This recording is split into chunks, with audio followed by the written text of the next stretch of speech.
Have you ever wondered why the police, who are here to protect and serve us, are debated so much? I know that I for sure have, and I think that the main reason why they're debated so much nowadays is because of the media. Um, so yeah, for those who don't know me, my name is Garrett Sisk. I'm from Houston, Texas, and I want to talk about the police today because the news surrounding them kind of intrigues me because of it's just like the many ways people view them and perceive how they are. Um, so my goal with this speech is to try to explain more in depth of what's happening in the world and like the things they've done. Um, so yeah, I believe that the police get their reputation because of bilateral media portraying them as better or worse than they actually are. Um, so what I'll be talking about in the speech is Black Lives Matter as a whole, uh, Derek Chauvin, and the George Floyd case. Um, so yeah, so Black Lives Matter. Black Lives Matter is a social movement, and the people who Black Lives Matter, they protest incidents regarding police brutality and violence that's racially motivated. Um, so one thing that I found out is Black Lives Matter wasn't started after what happened to it wasn't started after the death of George Floyd, but it actually was started after the death of Trayvon Martin back in 2013. Um, so yeah, it was started, 7, 8 years ago after 17-year-old Trayvon Martin was murdered by George Zimmerman.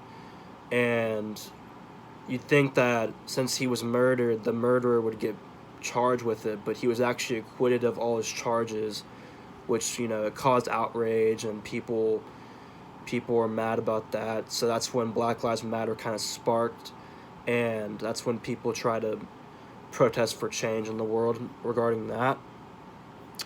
Um, and yeah, so I actually didn't know that until I researched about it, but I'd say it took a Black Lives Matter. It just grew, and it grew a lot more after what happened to George Floyd though. It grew all over. So I mean, I remember I was seeing videos and stuff like that on social media, and that's to me that's when it grew the most was after that because it was just all over the news and all over Instagram, Twitter, all that. Um, so yeah, with social media, people were able to see uh, it reached a greater audience on social media because people were able to see what was going on around them, and it also grew on social media after other people of color were killed, such as Breonna Taylor, Ahmaud Arbery, Dante Wright, and many more. Um, so yeah, that's Black Lives Matter. Another thing is Derek Chauvin and the George Floyd case. So the initial situation was uh, George Floyd used a counterfeit $20 bill at a gas station, uh, which was I mean that's not a big offense at all, and he ended up getting pinned to the ground by three police officers in Minneapolis.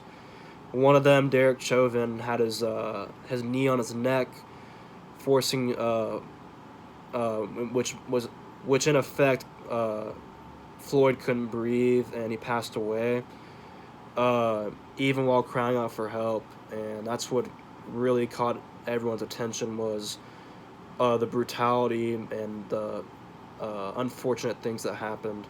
Um, and yeah, so after this, I mean, the incident happened months ago, but the trial just ended for the case where Chauvin was charged with murder.